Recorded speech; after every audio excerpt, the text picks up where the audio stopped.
today on the show of Caffeinated Conversations, we have with us Rishi Rai, who is a photographer. On this show, we're going to understand what goes into his mind before clicking a photograph or before crafting a picture, because I always felt that photography or films is colors plus memories. So now let's get to know him. Let's try to understand his perspective on photography and various different ways of how we look at an art form. Hello, Hi, how you doing? I'm good. How are you? Yeah, not too bad, thanks. So, the first question I would like to ask is, how did you get into photography? Or why did you choose to be a photographer? It's a long story, but I used to actually work in forensics as a forensic scientist, and I used to live in Camden. I used to work in Lambeth, and rather than taking the tube, I'd just walk home. You go through all the nice bits of London, so you go through, Covent Garden, Trafalgar Square, Leicester Square, and my dad just gave me an old DSLR, and I just started taking photos as I went, street photography essentially. And then at the same time, I used to do a lot of music, used to be in bands and things. So a lot of my friends were in bands, so I do a lot of gig photography too. And I'd always just taken photos, something I did as a kid. My dad used to love taking photos as an amateur, and that's just something I always did. But that was where it really started with the gigs and the street photography. Around that time, a friend of mine, two things happened. Firstly, a friend of mine asked me to shoot her wedding, so I did their wedding up at her dad's farm in York. That was really nice. And the other thing that happened was there was a wedding photographer called Brett Florence, came to the Met Police where I used to work, and basically there's a photography club there, and every month they'd have photographers come in and do a little talk about their work, kind of like how we're doing now, but with an audience. And Brett's a wedding photographer from South Africa, and like myself, he used to work for the police originally too, but there as a photographer. And he showed me that wedding photography can be quite, it's not the traditional, I don't want to say boring way of doing it, but it's not the traditional boring way of doing it. And he told me it could be quite a high art form if done properly, especially the portrait show, portraits of the brides and the grooms and the couples. And that got me really interested in it actually. And at the same time, as I said, I was going to do my friend's wedding, so I thought it'd be a great time to give it a go. And I learned a lot about portraiture from him. At the same time, I wasn't really enjoying the work I was doing in forensics. There's a lot like the NHS now, a lot of the strikes happening there. Really? I was advocating for strikes, 10 years ago. and yeah, I don't want to get into all that now, but a long story short, I was banging my head against the wall constantly with, things at work. People are, willing to pay me to do photography. Two different environments, Yes and two yes, different work cultures. yes and no. Yes, two different work cultures definitely. Before I was working with a team all the time. Now I'm freelance on my own. Every day's different. Every day's an adventure. But I've always loved science and I've always loved arts. In fact, I've got 3 degrees and they're all science-based, none of them photography based at all. And I don't want to compare myself to Da Vinci because he's next level. I'm just me, just doing what I do. But he was a great advocate of both science and art. He's a world-renowned artist and a world-renowned scientist. So to me they're not that dissimilar. There's obviously you can find creativity in science and you can find technical aspects, and we talk about theory in arts as well. And so there is that overlap. Yes, they on the surface level they're different, but at their heart they're both about they're both about adventure to me, and it's not an obvious one, but there is one. And I just like to try new things. I like to try different things, and I think for me, in photography, I found something that I love doing, but that I also can make a really good career out of too. I won't lie, it's not easy. There's a lot of hard work that goes into it, and it's taken me years to get to where I am now. You make mistakes along the way, no matter how many times you listen to other people and they tell you, don't make these mistakes. You will still make You them. still. I remember once we were we were shooting an advertisement. We had a module on advertisement, and I still remember our teachers kept telling us that we need to keep backups. We need to keep backups. We need to. The editing teacher kept telling us that you need to make your folders properly, organize your folders, organize your rushes, and we didn't. The team was so caught up with the other uh, macro level outlook of the whole show that we forgot to make backups. We forgot to make bins, and it was a terrible shoot.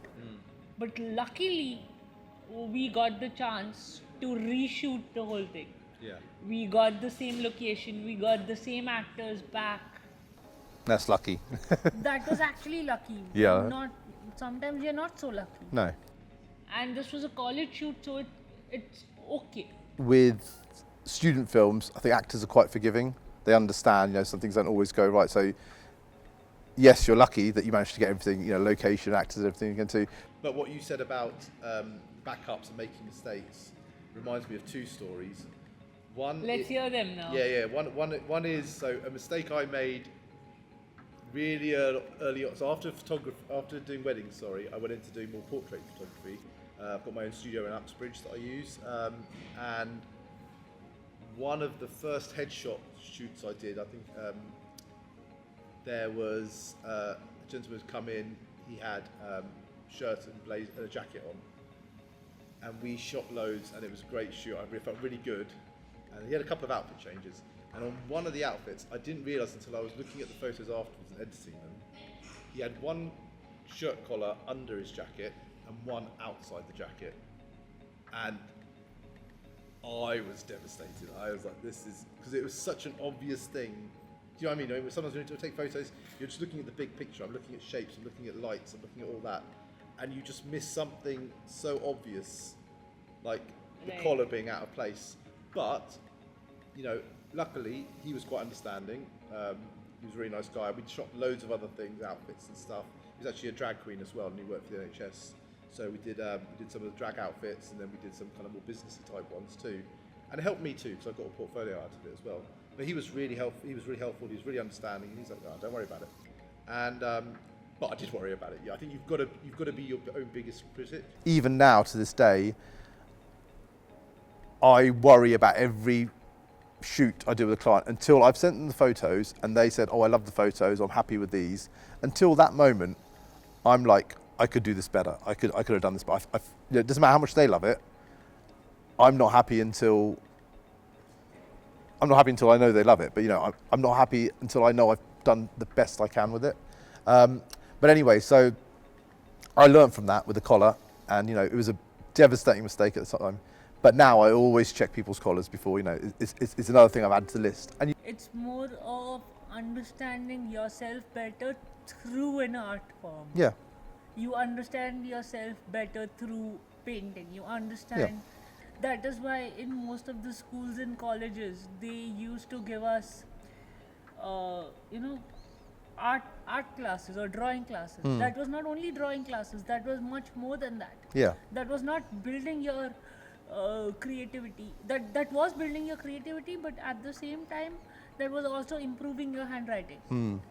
I still remember this one film called T.A.R.D.I.S.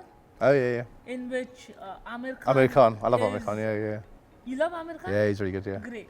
I mean, a good inspiration for all of us. Yeah, absolutely. All the three Khans are the great inspiration. You said you do portrait photography, right? Yep. Now, I want to know what goes inside your head before taking a portrait. I remember this one incident of mine where I had clicked a portrait of an old man, and while I was editing, I remembered the William Shakespeare's poem, "All World is a Stage." So I know what you mean.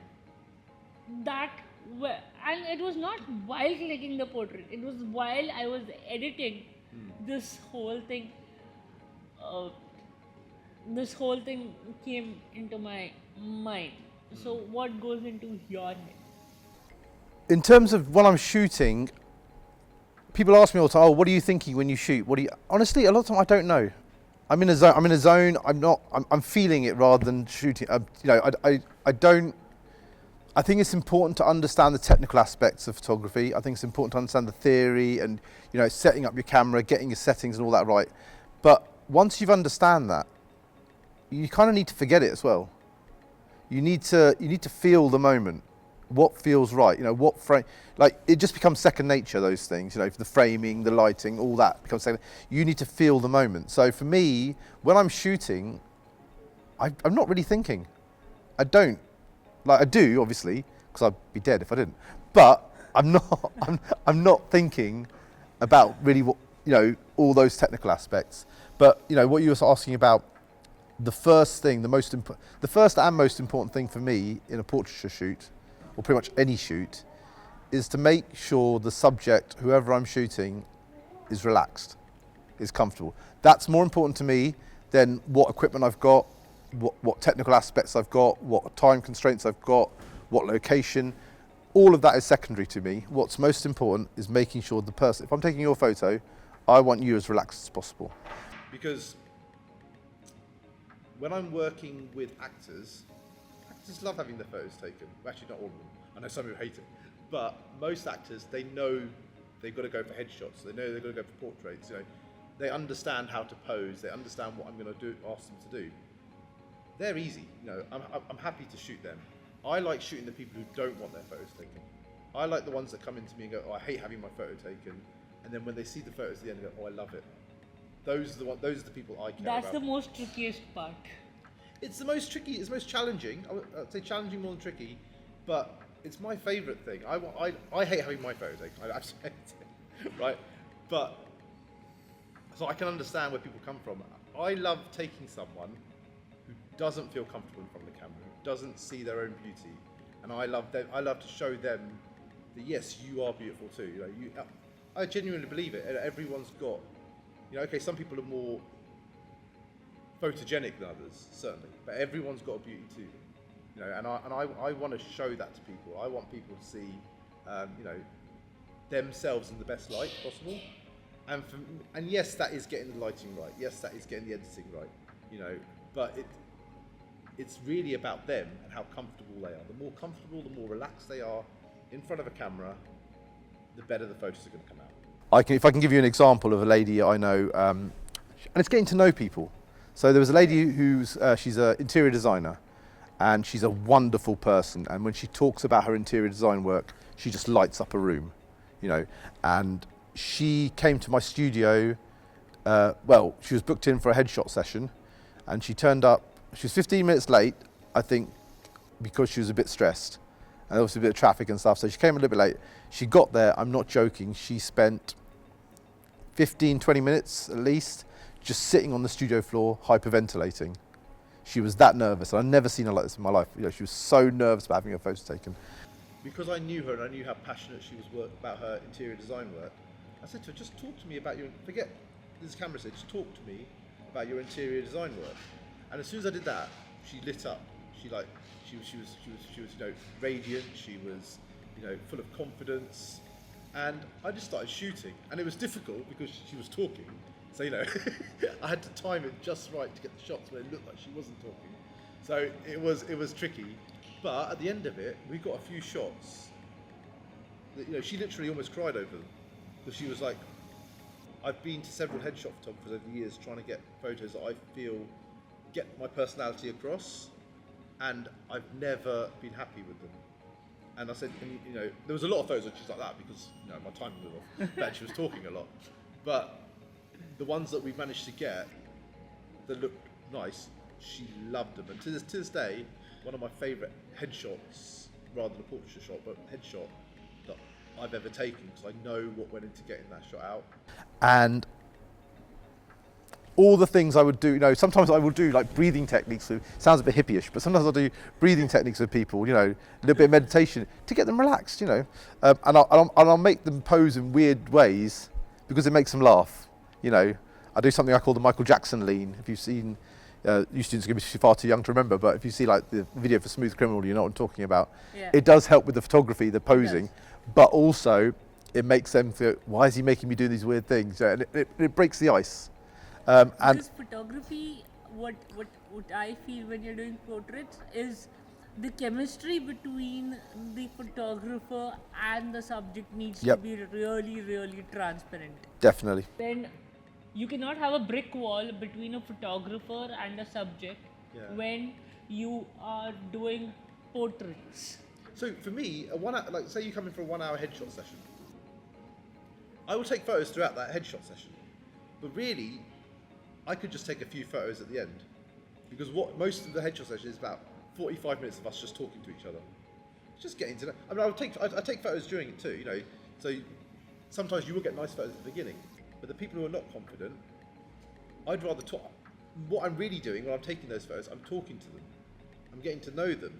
I'm getting to know what they like to do. I'm getting to know about their personal lives a little bit.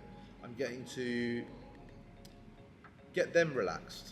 Because the more I'm taking photos at the beginning, they get used to the lights, flashlights going off. They get used to the click of the camera. They get used to me moving them about and getting them to pose. So by the end of the hour, they're not thinking about those things anymore. They're just talking to me as if we're friends. And that's Right. what I like. You know, I'm literally just trying to make friends, and at the end of it, take a couple of photos of them. Right. Just for our viewers, can you just explain in one sentence I'll try. or less? Okay. Well, let's- What's the difference between a headshot photography and portrait photography? different people. But for me, headshots are almost a fairly standard way of doing it. Yes, you can angle people certain ways. Some will look better from the left, from the right, whatever, slightly different emotions. But there's only so much you can do with it. The focus of a headshot needs to be on the individual. I don't want anything distracting in the background. I don't want, anything that's going to take away from, if I'm taking your headshot, your face needs to be the main attraction of the photo. You know, keep it simple basically. Don't overcomplicate it. With portraits, for me, I consider a portrait something where you can get a bit more creative, and it's more about telling a story. Headshots Right. are about getting your face out there. A portrait is about telling a story. Okay, no worries. Coming to the fun part, Yeah. what is the most important thing while shooting a portrait? Is it the editing? Is it the camera? Is it the background? Is it the story that you want to share? It is, again, the most important thing at any point for me is making sure the person's relaxed, but we've discussed that already. Yeah. After that, yes, the story. Again, technical aspects are important, theory's important, but I don't care about those things so much. You know, once you understand those, yes, get them right, but you know, once you've understood those, that's not the most important thing to me. The most important thing to me is getting that right story out. You know, But and how would you get a right story out Yeah. when you're not following the rule of thirds, the rule of spiral? I'm not saying don't follow them. Do follow them. It's a bit of a cliche, but it is true. You need to understand the rules before you can break them. From the technical aspects, absolutely, I love the rule of thirds. I won't always use it, but I use it a lot. Like, you know, for me, rule of thirds is one of the most important rules I ever learned. 3 most important things I learned, I think, were rule of thirds. I think understanding the triangle, the relationship between, you know, shutter speed, aperture, and ISO. That's Right. key. You know, I think anyone who wants to do photography at any kind of professional, semi-professional level needs to learn that. That lighting is important. I say, lighting needs to be in the right place. Yes, you can do editing work, but geez, I'm so lazy. I don't want to do too much editing work. Now I want to know how much is too much of editing, right? How much is over the top editing? Like, what makes a photo look fake? If the editing work needs to be done, obviously I will do it. You know, you should always do the work to the best of your ability and, you know, get it looking as good as possible. So it's not that I don't want to do editing. It's just like I said, when I say I'm lazy with it, I mean, I like to get the photo looking as good as possible. When I take the shot, I want the shot as nice, good as possible. Get the lighting perfect, get the framing right, get all that stuff right, because editing can only get you so far. You know, I would rather get 90% of the work done in the photo when I take the photo, and then just make that photo pop in editing. You know, you want to get a good photo to begin with and make it great with just a little bit of editing, rather than just going, oh yeah, that photo will do and I'll fix it in post. Don't fix in post, always get it right first. Is it a wrong thing to make your photos look fake or edit them over the top? Look, photography is an art form, so I'm not here to tell anyone what's right or wrong in terms of that. You know, if you want to overly Photoshop things, that's up to you. You know, that's what you want to do with that photo. Who am I to tell you if that's right or wrong? Post editing is just for that extra little bit. And in terms of what you're saying about,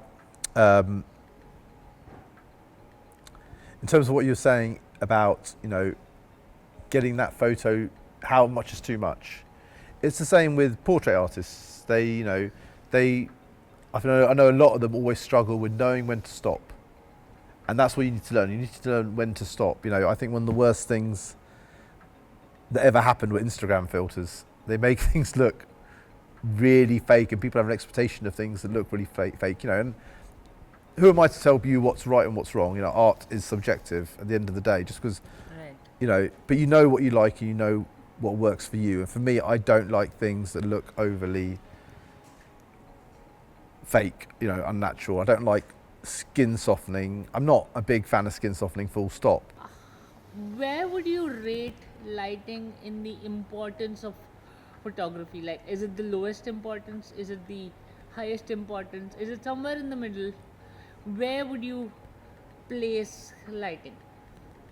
Okay, so my favourite type of lighting would have to be natural lighting, which is strange because it's the one I probably do the least of these days.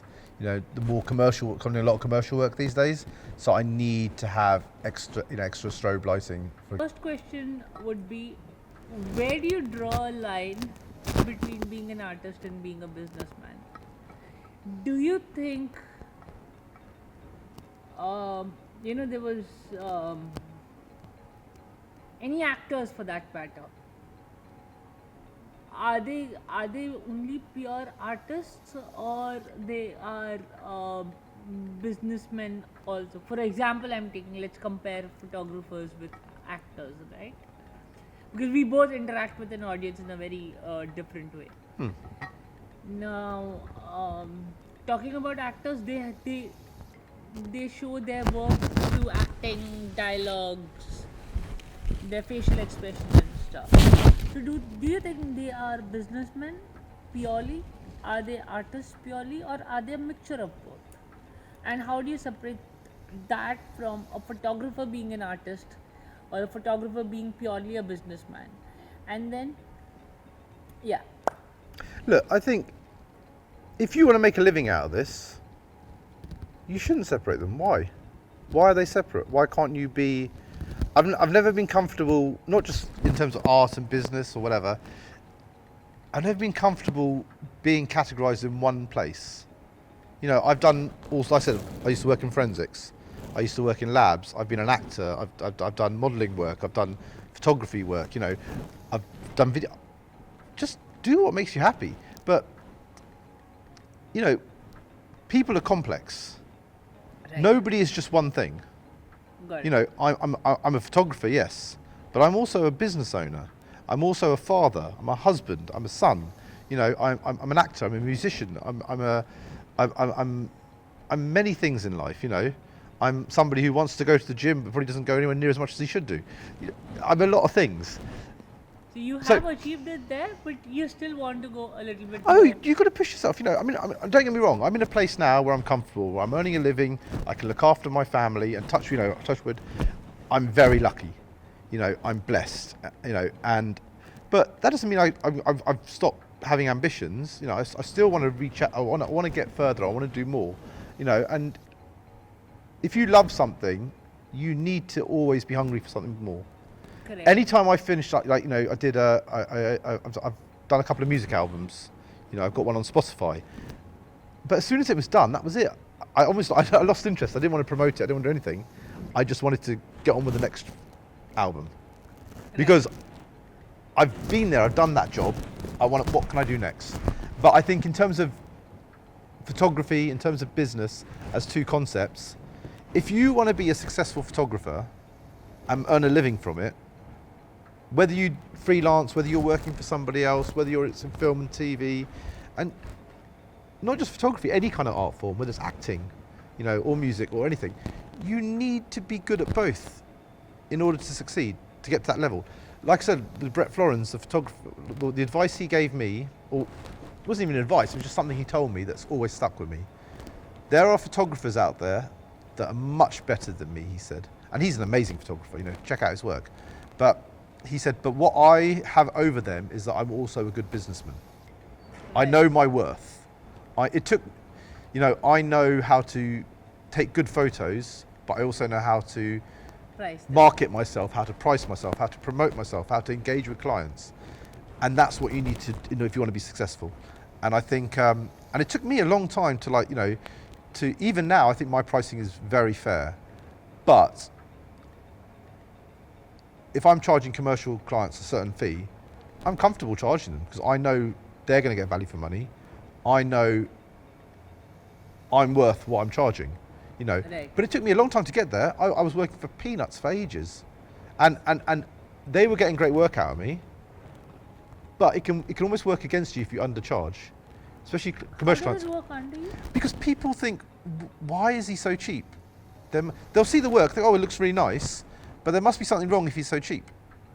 It doesn't So I benefit think- you. It doesn't benefit you to go in too cheap. If it's too cheap, then people will think it otherwise. If it's too expensive, then people might think it otherwise, right? And when you said But- about achieving more, there was this very positive line Shah Rukh Khan said in one of his interviews. Shah Rukh Khan. He said that you need to become rich before you become a philosopher. You need to have all the money. You need to fulfill all your material benefits, material desires, and then say things like money can't buy you happiness. There's this whole facade going around the world, right? Yeah. Money cannot buy you happiness and this and that. I'm in a good place, and I'm grateful for it every day. But it took a long time for me to get there. But do you agree to the statement? Yeah, I think people who say money can't buy you happiness are people who have money. And, Yeah.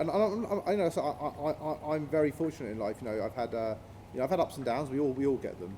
But myself and the majority of people who live in this country, not all. We've got. Don't start getting into the politics side of things. So I'll rant for hours. But a lot of us, especially if you're lucky enough to go to university, we're in a place of relative wealth compared to 90% of the population in the world. More so, and so we're in a lucky place. But he's absolutely right. Shah Rukh Khan's right. It's easy to be philosophical about things when you're comfortable. I think we have come to the end of the first episode for Caffeinated Conversations. We had Rishi Rai here, well accomplished photographer, has done too much, a very transitional career from being into forensic and a different kind of a lifestyle, being so he has had a transitional shift from that, I've done a few things. coming to, I wouldn't say coming down, because when you say coming down, it's coming down. I take coming down like this. But you have grown over time and space to become Yeah, I think a photographer today. We will have another chat with you, hopefully, for the seasons to come and for the episodes to come. yeah, I look forward to it.